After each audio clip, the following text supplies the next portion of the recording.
153 poissons, pas 100, pas 200. Un chiffre si précis que les pères de l'Église y virent la main de Dieu, et ce que ce nombre révèle sur votre propre vie pourrait bien vous glacer le sang. Il y a des matins où le ciel semble se souvenir de nous.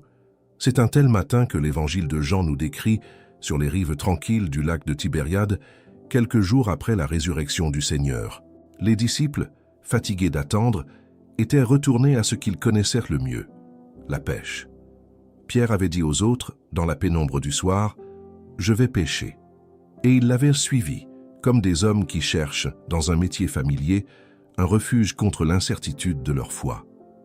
Toute la nuit, leurs filets restèrent vides. Rien.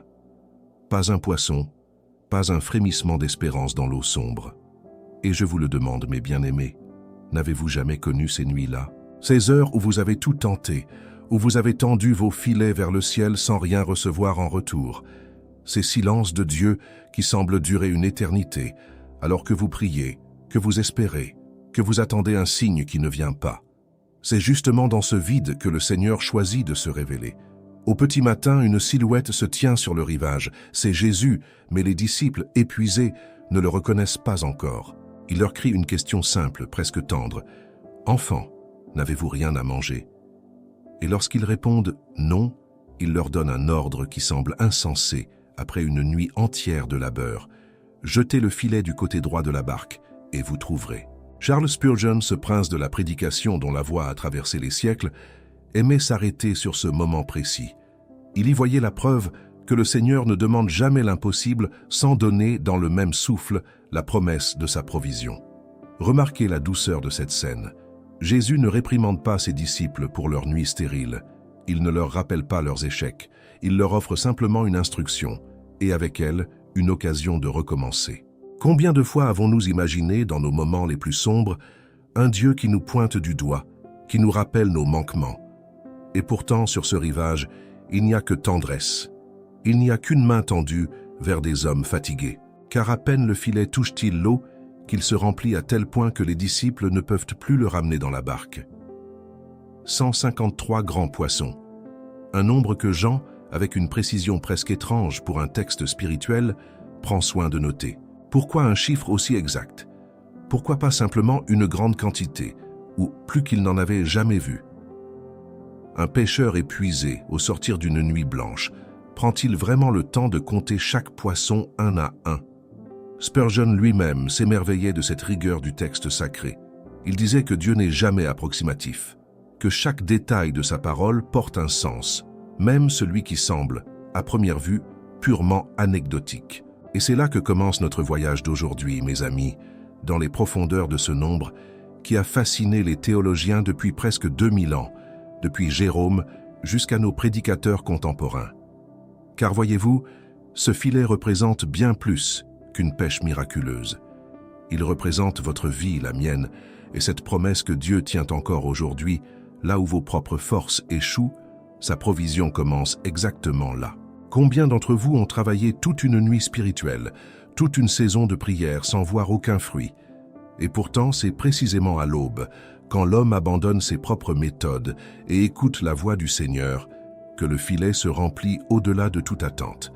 L'apôtre Jean écrit dans son évangile « Simon-Pierre monta dans la barque et tira à terre le filet plein de 153 grands poissons, et quoique nombreux, le filet ne se rompit pas. » Il y a une seconde vérité cachée dans ce verset, et elle est tout aussi belle que le nombre lui-même. Malgré l'abondance, malgré le poids extraordinaire de cette pêche, le filet ne se déchire pas. Dieu ne vous donne jamais plus que ce que vous pouvez porter dans sa grâce. Ce qu'il vous confie, il vous donne aussi la force de le contenir, la sagesse de le gérer, et le temps nécessaire pour l'accueillir sans être submergé. Songez à cela un instant. Combien de fois avez-vous craint que Dieu ne vous demande plus que ce que vous pouvez supporter? Et pourtant, chaque épreuve qu'il permet est mesurée, chaque bénédiction qu'il envoie est ajustée à la mesure de votre cœur. Le filet qui ne se rompt pas, c'est aussi l'image de votre foi, aussi fragile qu'elle vous paraisse certains jours. Elle tient, parce que ce n'est pas votre force qui la maintient, mais la fidélité de celui qui vous a appelé. Nous allons, dans les prochaines minutes, plonger ensemble dans les interprétations que les pères de l'Église, Les théologiens et les prédicateurs comme Spurgeon ont proposé pour ce mystère des 153 poissons.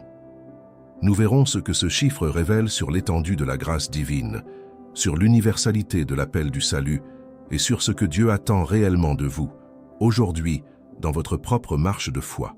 Car ce texte n'a pas été écrit pour rester enfermé dans l'histoire ancienne d'un lac de Galilée. Il a été écrit pour vous parler, à vous précisément, ici et maintenant, dans ce que vous traversez cette semaine. Avant d'aller plus loin, je veux vous dire une chose. Avec tout le respect et toute l'affection que je porte à cette communauté qui grandit chaque jour autour de la parole de Dieu. Si ce message touche votre cœur, si vous sentez que Dieu vous parle à travers cette méditation sur le rivage de Tibériade, abonnez-vous à la chaîne. Chaque semaine, nous creusons ensemble dans les Écritures, à la recherche de ces trésors cachés que le monde pressé ne prend plus le temps de découvrir. Et si vous ressentez, comme tant d'entre vous me l'écrivent chaque jour, cette soif profonde de retrouver une intimité réelle avec Dieu, cette proximité que l'on connaissait autrefois et qui semble aujourd'hui si lointaine et si difficile à retrouver, écoutez bien ceci. Nous avons préparé un guide pour vous accompagner pas à pas dans ce chemin de restauration.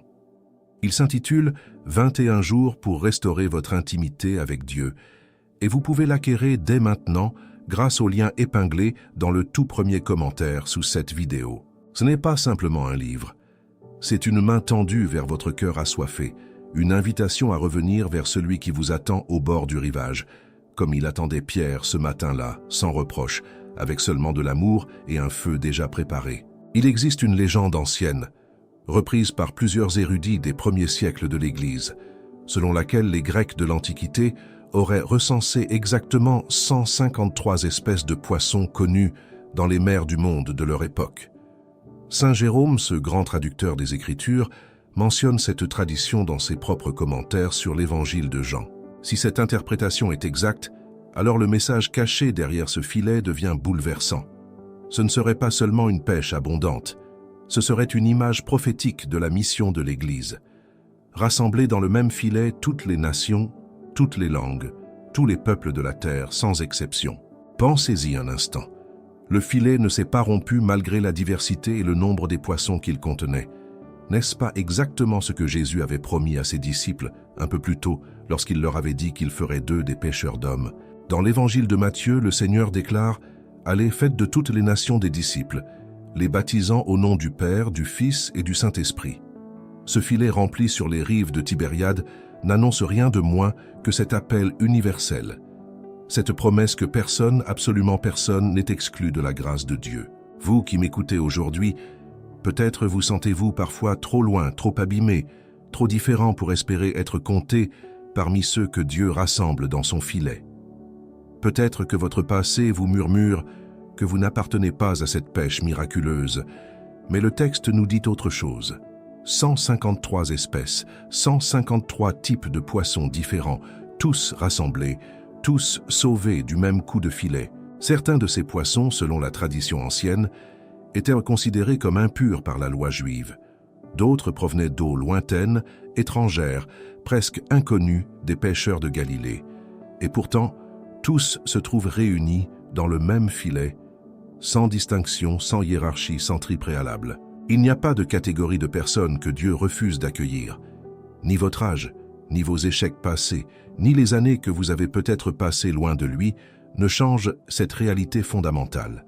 Le filet de sa grâce a été conçu pour contenir toute la diversité humaine, sans jamais se déchirer. D'autres interprètes, plus attachés aux nombres eux-mêmes, ont proposé une lecture différente, tout aussi fascinante. Le théologien Augustin d'Hippone remarquait que le chiffre 153 est ce que l'on appelle un nombre triangulaire. Il correspond à la somme de tous les nombres de 1 à 17. 1 plus 2 plus 3, ainsi de suite, jusqu'à 17, donne exactement 153. Et pourquoi le nombre 17 aurait-il une importance particulière? Parce qu'il représente, selon cette lecture ancienne, la somme des 10 commandements donnés à Moïse et des 7 dons de l'Esprit mentionnés par le prophète Ésaïe. La loi et la grâce réunies, l'Ancien Testament et le Nouveau, embrassés dans un seul geste divin. Cette lecture nous rappelle une vérité essentielle pour votre marche de foi aujourd'hui. Dieu n'a jamais abandonné sa loi pour vous offrir sa grâce. Il a accompli l'une par l'autre. Vous n'êtes pas appelé à choisir entre la justice et la miséricorde. Vous êtes invité à vivre dans la plénitude des deux, comme ce filet qui contient à la fois la rigueur du nombre et l'abondance du don. Songez maintenant à votre propre vie spirituelle. Combien de fois avez-vous cru que suivre Dieu signifiait uniquement obéir à une liste de règles, froides et exigeantes? Et combien de fois, à l'inverse, avez-vous été tenté de croire que la grâce vous dispensait de toute discipline, de toute rigueur dans votre marche avec lui? Ce filet, rempli de 153 poissons selon un nombre qui unit la loi et l'esprit, nous enseigne que la vraie vie chrétienne ne choisit pas entre les deux. Elle les tient ensemble, comme les mailles d'un même filet, solide et généreux à la fois. Le prophète Ézéchiel, dans une vision saisissante, décrit déjà les eaux qui jaillissent du temple de Dieu et qui assainissent tout ce qu'elles touchent, permettant à des poissons de toutes espèces de vivre et de se multiplier là où auparavant rien ne pouvait survivre. Il écrit « Tout être vivant qui se meut vivra partout où le torrent arrivera, et il y aura une grande quantité de poissons. » N'est-ce pas exactement ce que nous retrouvons sur les rives de Tibériade, des siècles plus tard? Les eaux mortes de la nuit stérile deviennent, sous la parole de Jésus, des eaux vivantes, débordantes de vie. Votre propre existence, aussi aride qu'elle vous semble parfois, peut connaître cette même transformation lorsque vous laissez la parole du Seigneur toucher les endroits les plus vides de votre cœur. La vision d'Ézéchiel ne s'arrête pas à la description du miracle. Elle précise que même les eaux stagnantes, les marais impropres à toute vie, restent telles quelles, réservées pour le sel. Ainsi en est-il de nos propres résistances intérieures. Dieu ne force jamais l'entrée. Il transforme ce qui s'ouvre à lui, et il respecte ce qui demeure fermé. Il y a quelque chose de profondément réconfortant dans cette idée que Dieu compte. Il ne se contente pas d'un geste vague de bénédiction générale. Il compte chaque poisson, chaque âme, chaque personne qui répond à son appel. Le prophète Ésaïe rapporte les paroles de Dieu lui-même. « Je t'ai appelé par ton nom, tu es à moi. » Ce même Dieu qui a permis à Jean de compter 153 poissons connaît le nombre exact de vos cheveux, selon les propres mots de Jésus dans l'évangile de Luc. Rien de ce qui vous concerne n'échappe à son attention. Aucune de vos larmes versées en secret, aucune de vos prières murmurées dans l'obscurité d'une chambre, aucun de vos combats silencieux menés loin des regards. Voilà pourquoi ce détail en apparence si mineur mérite toute notre attention. Il nous révèle un Dieu de précision au milieu de l'abondance, un Dieu qui n'oublie personne, alors même qu'il accueille des multitudes. Et c'est cette même précision divine qui continue d'opérer aujourd'hui dans votre vie, même lorsque vous ne la percevez pas encore clairement. Nous avons vu jusqu'ici ce que ce nombre révèle sur l'étendue de la grâce et sur l'union entre la loi et l'esprit. Mais il reste une question plus intime, plus personnelle, que nous devons maintenant aborder. Pourquoi Pierre, précisément lui, est-il celui qui tire le filet jusqu'au rivage? Et que nous enseigne ce geste sur notre propre rôle dans le dessein de Dieu? Il y a un détail que l'on oublie trop souvent en lisant ce passage. C'est Simon-Pierre et lui seul qui remonte le filet jusqu'au rivage. Le texte est précis. Les autres disciples avaient déjà ramené la barque, chargée de poissons, mais c'est Pierre qui saisit le filet et le tire sur le sable, à la seule force de ses bras. Pourquoi Pierre? Pourquoi celui-là précisément et pas Jean, que l'Évangile décrit souvent comme le disciple le plus proche du cœur de Jésus, ou André, son propre frère? Pour comprendre ce choix, il faut revenir quelques jours en arrière, dans la cour du grand prêtre, à cette nuit terrible où tout semblait perdu. Vous vous souvenez sans doute de cette scène. Pierre, celui qui avait promis de mourir plutôt que d'abandonner son maître, se tient près d'un feu de charbon, dans le froid de la nuit. Une servante l'interroge. Il nie connaître Jésus. Une deuxième fois, on l'accuse. Il nie encore. Une troisième fois, et sa voix se durcit dans le mensonge. Je ne connais pas cet homme. Et au moment même où le coq chante, Jésus, enchaîné, traverse la cour et pose son regard sur Pierre. Pas un regard de colère, pas un regard de jugement. Un regard qui perce l'âme et qui, selon l'évangile de Luc, fait sortir Pierre dans la nuit pour pleurer amèrement. Ce simple regard a suffi à briser un homme fort, habitué à la mer et à la tempête, habitué à tenir tête aux vagues les plus violentes. Il a fallu un regard silencieux, sans un mot prononcé, pour que Pierre comprenne toute l'étendue de sa trahison. Combien d'entre vous portent aujourd'hui encore le poids d'un reniement semblable? Peut-être n'avez-vous jamais nié Jésus à voix haute devant une foule, mais combien de fois avez-vous eu honte de votre foi devant vos collègues, votre famille, vos amis?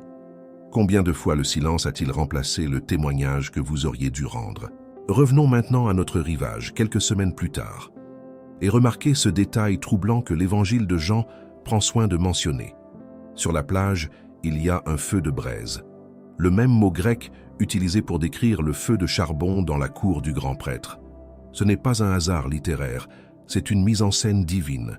Jésus ramène Pierre exactement dans le décor de sa chute, mais cette fois pour le restaurer.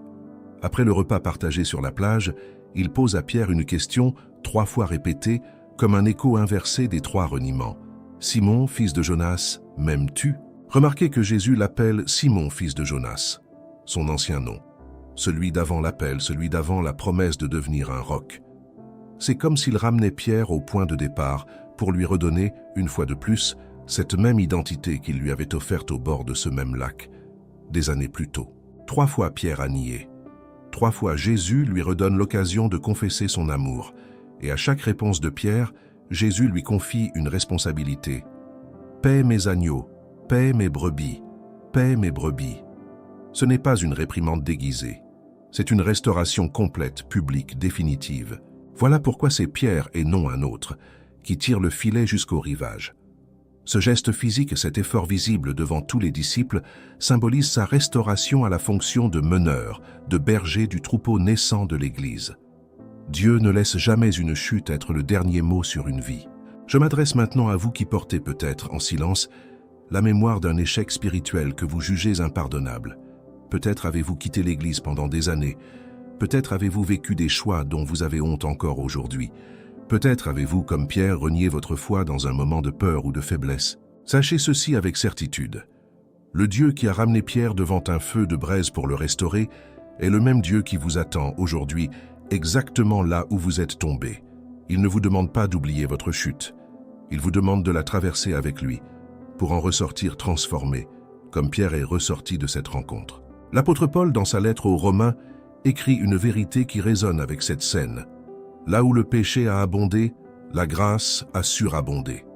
Ce n'est pas une excuse pour continuer à pécher, mais une promesse que l'endroit même de votre plus grande faiblesse peut devenir, entre les mains de Dieu, le lieu de votre plus grande restauration.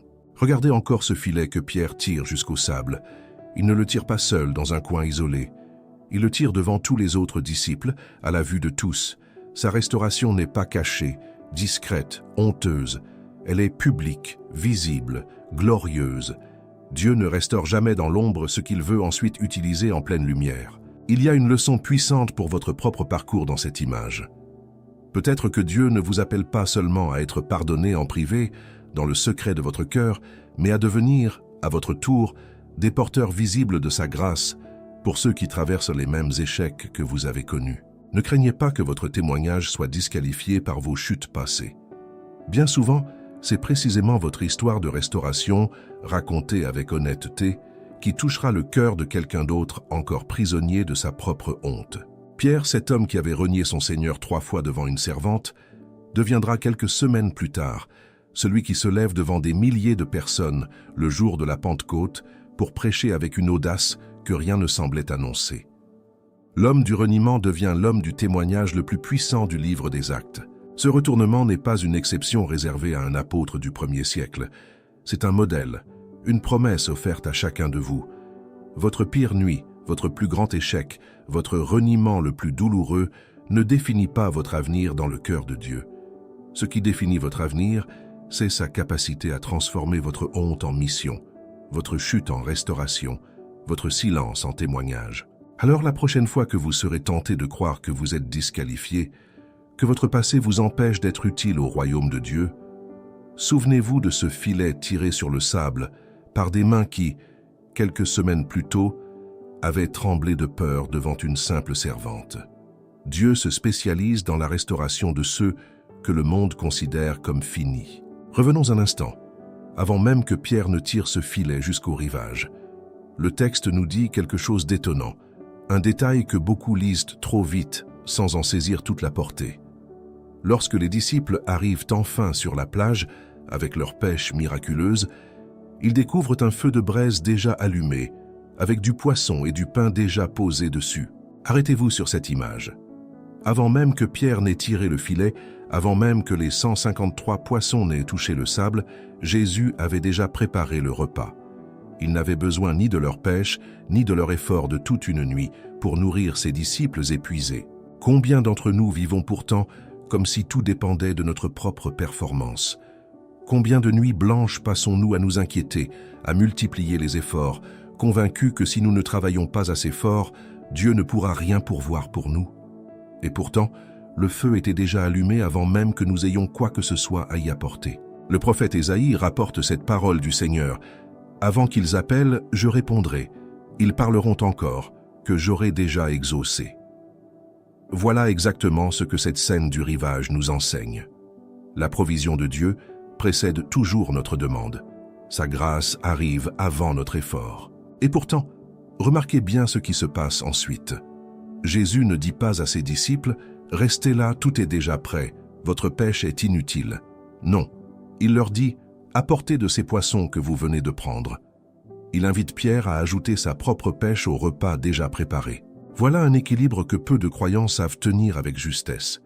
D'un côté, la certitude que Dieu pourvoit sans avoir besoin de nous. De l'autre, l'invitation à participer, à apporter notre propre part, non par nécessité, mais par grâce, par privilège d'être associé à son œuvre. Votre travail, vos efforts, vos années de service dans l'Église ou dans votre famille ne sont jamais ce qui pourvoit fondamentalement à votre vie spirituelle. C'est Dieu qui pourvoit. Mais il choisit, dans sa bonté, d'inclure ce que vous lui apportez dans le festin qu'il a déjà préparé. Cela change tout dans la manière dont vous devriez vivre votre foi au quotidien. Vous n'êtes pas appelé à travailler dans l'angoisse, comme si tout reposait sur vos épaules. Vous êtes invité à travailler dans la confiance, sachant que le feu est déjà allumé, que le repas est déjà en préparation et que votre contribution est reçue avec joie plutôt qu'exigée par nécessité. Je pense à tous ceux qui, parmi vous, portent le poids d'un service religieux devenu fardeau plutôt que joie. Vous multipliez les activités dans votre Église, vous vous épuisez dans le bénévolat, dans les responsabilités, convaincus que votre valeur devant Dieu se mesure à votre productivité. Le rivage de Tibériade vous invite à déposer ce fardeau. Le roi David, dans l'un de ses psaumes les plus connus, écrit « Tu dresses devant moi une table, en face de mes adversaires. » Cette table dressée n'attend pas la validation de nos ennemis, ni même notre propre mérite. Elle est là, prête, offerte, avant même que nous ayons remporté la moindre victoire. David ne dit pas que la table apparaît après la victoire sur ses ennemis. Il la voit dressée alors même que ses adversaires l'observent encore, alors que le combat n'est pas terminé, alors que l'issue semble incertaine. Voilà la nature de la provision divine. Elle ne récompense pas la victoire, elle l'accompagne, elle la précède. Pensez à votre propre situation aujourd'hui. Peut-être traversez-vous une période où vous sentez que vous ne faites pas assez pour Dieu, que votre prière est trop courte, que votre lecture des Écritures est trop irrégulière, que votre service dans votre communauté est trop modeste. Le poids de cette culpabilité peut devenir écrasant. Mais le rivage de Tibériade nous rappelle une vérité libératrice. Le repas était déjà préparé avant que Pierre n'ait rien apporté. Votre valeur devant Dieu ne dépend pas de la quantité de votre production spirituelle. Elle repose sur la grâce d'un Sauveur qui allume le feu, avant même que vous n'arriviez sur le rivage. Il y a aussi dans ce geste de Jésus qui cuisine lui-même pour ses disciples, une tendresse que l'on néglige trop souvent. Le Fils de Dieu, ressuscité, glorieux, victorieux sur la mort, prend le temps de préparer un petit déjeuner pour des hommes fatigués et trempés par la brume du matin. Ce n'est pas un geste grandiose, spectaculaire, digne d'un roi. C'est un geste d'une simplicité bouleversante. Cette scène nous enseigne que la grandeur de Dieu ne se manifeste pas uniquement dans les miracles éclatants, dans les guérisons spectaculaires ou dans les prodiges qui font la une des récits bibliques. Elle se manifeste aussi dans un feu de braise allumé, tôt le matin, dans un repas partagé avec des amis épuisés, dans une attention discrète portée aux besoins les plus simples de ceux qui l'aiment. Nous vivons dans une culture qui glorifie l'éclat, la performance visible, le résultat mesurable. Mais l'Évangile nous présente un Dieu qui se réjouit tout autant dans les gestes cachés, dans les provisions silencieuses, dans les attentions que personne ne remarque, sauf celui qui les reçoit avec un cœur attentif. Peut-être que vous cherchez aujourd'hui un signe éclatant de la présence de Dieu dans votre vie, un miracle visible qui confirmerait sa fidélité. Mais peut-être que Dieu se manifeste déjà, discrètement, dans les petites provisions quotidiennes que vous tenez pour acquises. Ce repas sur votre table, cette santé qui vous permet de vous lever chaque matin, cette famille ou ces amis qui vous soutiennent dans les moments difficiles. L'apôtre Paul écrit aux Philippiens une promesse souvent citée, mais rarement comprise dans toute sa profondeur. « Mon Dieu pourvoira à tous vos besoins selon sa richesse, avec gloire en Jésus-Christ. » Ce n'est pas une promesse conditionnée à votre performance spirituelle. C'est une déclaration de la nature même de Dieu, un Dieu qui allume des feux avant que nous ayons rien fait pour le mériter. Alors la prochaine fois que l'angoisse de ne pas faire assez pour Dieu vous envahit, souvenez-vous de ce feu déjà allumé sur le rivage. Souvenez-vous que votre pêche, aussi abondante soit-elle, aussi miraculeuse soit-elle, ne fait qu'ajouter à un repas déjà préparé par des mains bien plus grandes que les vôtres. Votre rôle n'est pas de pourvoir, votre rôle est de venir, d'apporter ce que vous avez, et de vous asseoir à cette table avec gratitude. Après cette conversation intime entre Jésus et Pierre, après cette triple restauration au bord de l'eau, quelque chose d'inattendu se produit. Pierre se retourne et aperçoit Jean, qui les suit à distance.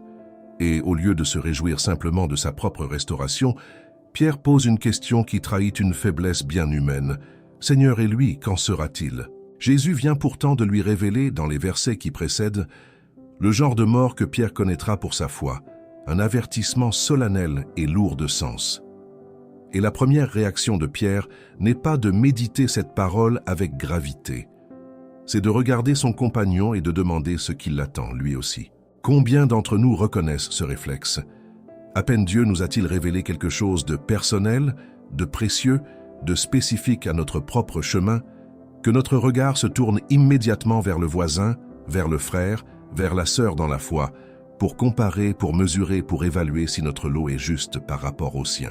Ce n'est pas de la malice chez Pierre. C'est une faiblesse profondément humaine, celle qui nous pousse tous à un moment ou un autre à vouloir savoir si nous sommes traités équitablement, si notre part de souffrance ou de bénédiction correspond à celle des autres autour de nous. La réponse de Jésus est brève, presque tranchante dans sa clarté. « Si je veux qu'il demeure jusqu'à ce que je vienne, que t'importe, toi, suis-moi. » Il n'explique pas davantage, il ne justifie pas son plan pour Jean. Il ramène simplement Pierre à l'essentiel, sa propre vocation, son propre appel, son propre chemin de disciple. Cette phrase mérite d'être méditée longuement, car elle touche l'une des blessures les plus communes de la vie spirituelle, la comparaison. Combien de croyants passent des années à regarder ce que Dieu fait dans la vie des autres, à s'interroger sur pourquoi telle personne semble bénie plus rapidement, pourquoi tel autre reçoit des réponses à la prière plus visibles, pourquoi le chemin du voisin paraît plus doux que le sien. L'apôtre Paul, dans sa lettre aux Galates, écrit une exhortation qui résonne avec cette scène du rivage. Que chacun examine son œuvre, et alors il aura sujet de se glorifier pour lui seul et non par rapport à autrui. L'Écriture nous appelle constamment à ramener notre regard vers notre propre course, notre propre appel, notre propre relation avec Dieu. Pensez à votre propre vie. Peut-être comparez-vous votre situation financière à celle de votre frère dans la foi qui semble prospérer sans effort. Peut-être comparez-vous votre santé à celle d'une amie qui traverse les années sans les épreuves que vous connaissez. Peut-être comparez-vous simplement votre marche spirituelle, votre ferveur, votre engagement, à celui d'un autre membre de votre Église. Cette comparaison, aussi naturelle soit-elle, devient un poison lent pour votre foi. Elle vous détourne du chemin unique que Dieu a tracé pour vous, un chemin qui ne ressemble à aucun autre, précisément parce que vous n'êtes semblable à personne d'autre dans le regard de Dieu. Dans nos assemblées, cette comparaison prend souvent des formes subtiles. On admire tout haut le témoignage éclatant d'un frère converti dans des circonstances dramatiques, tout en minimisant en silence la fidélité tranquille de celui qui sert depuis 40 ans sans que personne ne le remarque particulièrement. Pourtant, aux yeux de Dieu, ces deux fidélités ont exactement la même valeur. Souvenez-vous du filet rempli de 153 poissons différents, de toutes espèces, de toutes tailles. Aucun de ces poissons ne ressemblait exactement à un autre, et pourtant chacun avait sa place légitime dans ce filet qui ne s'est pas rompu. Il en va de même pour vous dans le corps du Christ. Votre parcours particulier, avec ses propres épreuves et ses propres bénédictions, a sa place légitime, sans besoin d'être identique à celui d'un autre. Jean, ce disciple que Pierre observait avec curiosité, connaîtra effectivement un chemin très différent du sien. Selon la tradition, il sera le seul apôtre à mourir de vieillesse, exilé sur l'île de Patmos, tandis que la tradition rapporte que Pierre mourra en martyr, tête en bas, refusant d'être crucifié de la même manière que son Seigneur. Deux vocations, deux chemins, deux fins radicalement différentes, et pourtant deux vies pleinement fidèles au même Seigneur. Il n'y a pas de hiérarchie dans la fidélité. Il n'y a pas de comparaison légitime entre le chemin difficile de l'un et le chemin plus paisible de l'autre. Dieu appelle chacun selon son propre dessein, et votre responsabilité n'est jamais d'évaluer si votre appel est plus ou moins enviable que celui du voisin, mais simplement de suivre, fidèlement, jour après jour. Certains d'entre vous porteront, comme Pierre, un appel exigeant marqué par des renoncements visibles et des combats intenses. D'autres vivront, comme Jean semble l'avoir vécu, une longue fidélité discrète, sans grand éclat extérieur. Les deux chemins glorifient également le même Seigneur, et aucun n'est supérieur à l'autre dans son royaume. Le roi Salomon, dans le livre de l'Ecclésiaste, observait déjà cette vérité amère. J'ai vu que tout travail et toute habileté dans le travail n'est que jalousie de l'homme à l'égard de son prochain. Cette jalousie, cette comparaison constante, ronge la paix intérieure et détourne l'attention de ce qui compte réellement, votre propre relation avec Dieu. Il est temps pour beaucoup d'entre vous de cesser de regarder par-dessus l'épaule pour évaluer le chemin de votre voisin dans la foi. Le Seigneur ne vous jugera pas selon la vie de votre frère ou de votre sœur. Il vous jugera selon votre propre fidélité, votre propre obéissance, votre propre réponse à l'appel qu'il vous a personnellement adressé. Cette parole de Jésus à Pierre dans « Toi, suis-moi » résonne comme un appel direct à travers les siècles jusqu'à votre propre cœur aujourd'hui. Peu importe ce que Dieu fait ou ne fait pas dans la vie de votre entourage, peu importe si leur chemin semble plus facile, plus rapide, plus visible, votre appel vous concerne, vous seul, dans votre relation unique avec le Seigneur. Libérez-vous aujourd'hui du poids de la comparaison. Cessez de mesurer votre foi à l'aune de celle des autres. Cessez de vous demander pourquoi Dieu semble agir différemment dans la vie de votre voisin. Concentrez-vous simplement sur cette parole simple et exigeante « Suis-moi ». C'est là et seulement là que se trouve la paix véritable, la paix qui ne dépend d'aucune comparaison, d'aucune évaluation, d'aucun regard tourné vers autrui. 153 poissons, un filet qui ne se rompt pas, un feu déjà allumé, un homme restauré sur le sable. Voilà ce que Dieu a voulu vous dire aujourd'hui, à travers un simple verset que beaucoup lisent sans jamais s'y arrêter.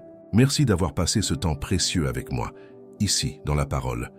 Si votre cœur a été touché, abonnez-vous à la chaîne, laissez un like et dites-moi en commentaire quel passage vous a le plus parlé. D'autres messages vous attendent déjà, prêts à nourrir votre foi. Et si vous portez cette soif de retrouver votre intimité avec Dieu, notre guide « 21 jours pour restaurer votre intimité avec Dieu » vous attend dans le premier commentaire. Vous pouvez l'acquérir dès maintenant. Que Dieu vous bénisse abondamment.